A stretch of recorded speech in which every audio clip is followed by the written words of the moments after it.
Hello,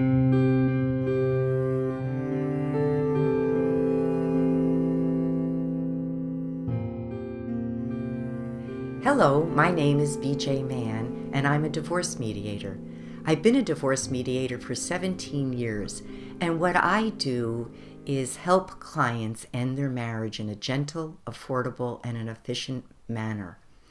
My job is to guide them through the conversations they have to create an agreement, and along the way, I make sure they're well informed.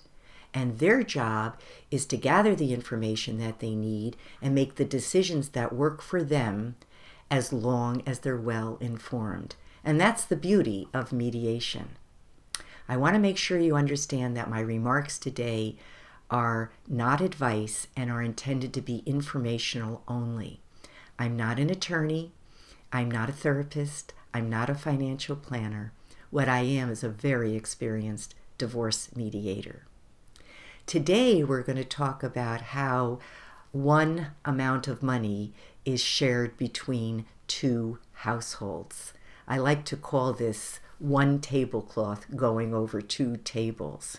So you can imagine my clients when they come to my office, and let's say I'll call them Bob and Sally. When they arrive, they're overwhelmed with worry. They're wondering how are they ever going to make the finances work between the two households. They had trouble making them work in the one household, and now they have separate expenses. So they repeatedly emphasize that they want to be fair with each other.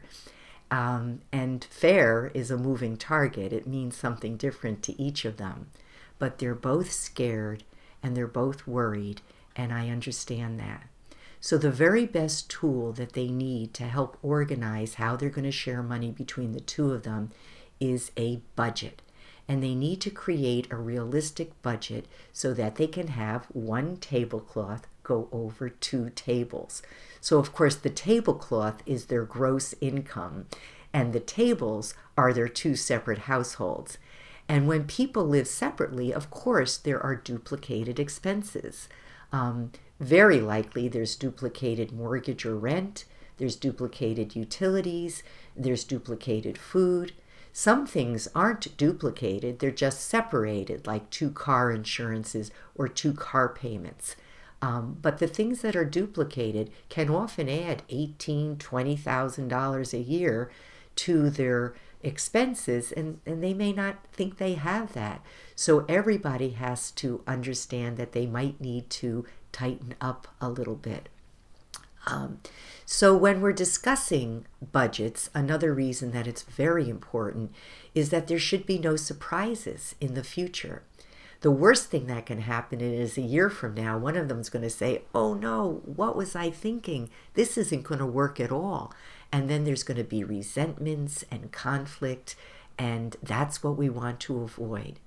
So Bob and Sally have created their realistic budgets, and they have to agree upon how they're going to share the money between the two of them. So there are actually three sources of money in a divorce. One of them, of course, is the income that both Sally and Bob make from their jobs. That's gross income.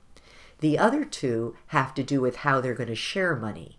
One of those labels is called child support, and the other label is called alimony or spousal maintenance. So in most states, child support and alimony have a specific formula and a calculation. These are referred to as guidelines. Sometimes people refer to them as the law. But the guidelines do not have to be followed precisely, but you do need to understand exactly what the guidelines say in your circumstances before you make decisions. The guidelines really don't care about what your budget expenses are. That's not one of the factors. Only income is a factor. But Bob and Sally care what their budgets are, and that's why mediation is so valuable, where we can sort out how we're going to share money. One of the outcomes is that Bob and Sally hopefully both have discretionary spending, so that each of them can take their children to the zoo and to the movies and maybe even on vacation. So when the tablecloth is long enough for everybody, that works well. But when the tablecloth is too short, that's when both people have to tighten up, and potentially in the same manner, so that one person doesn't have the longest side of the tablecloth and the other one doesn't have any. So when we begin the divorce process, we absolutely pay attention to the budget and what the realistic expenses are going to be. But I wanted to mention very briefly a little bit about those labels, child support and alimony. I'm going to talk about them in future podcasts in much more detail. But right now I wanted to give you a couple of highlights. So child support in New York State is paid from one person to the other person who essentially has the children with them more of the time, and that's called the primary residential parent.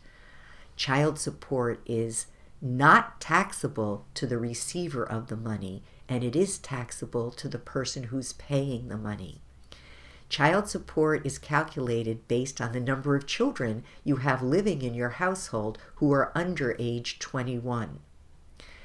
Child support goes until age 21 in New York State and not age 18, which many people think is the case, because most states have it stop at age 18.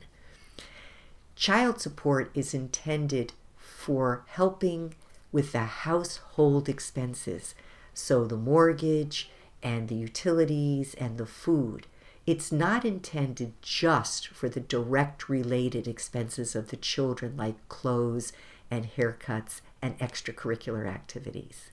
And the last thing I want to emphasize about child support is that both parents, in addition to child support, are responsible for paying health insurance expenses for their children, uninsured medical expenses for their children, like co-pays and prescriptions, and child care. So those are the highlights of child support. I want to give you the highlights about alimony or spousal maintenance. Those words are sort of used interchangeably. In New York State, in 2016, there was finally a calculation for alimony, and it's based on the income of both people. Before 2016, there was no formula. The formula is based on the income of each person, but there are 15 other factors that influence whether alimony should be paid or not. Alimony is paid for a set amount of time, and there are durational guidelines in the New York State guidelines. Essentially, it's about a third of the length of marriage. So if you're married for 9 years, it's about 3 years. But you don't have to follow those guidelines. Again, in mediation, you can make up what makes sense for both of you. And this is very important. Starting in 2019, alimony is not going to be taxable to the receiver like a job or getting more income. And it's not going to be tax deductible to the payor. This is the way alimony has, this is the opposite of the way alimony has been for all of these years. But with the new tax laws that were created in 2017, this new way of taxing alimony is going to start in 2019. And it's going to make a big difference in how people come to their understanding of what they want to do about alimony. So you want to be aware of that. For more information about child support and alimony, you can certainly refer to my website. And I have just written a book called A Better, Not Bitter Divorce. And there's lots of information on that as well. So I hope you found this useful, and thank you for listening.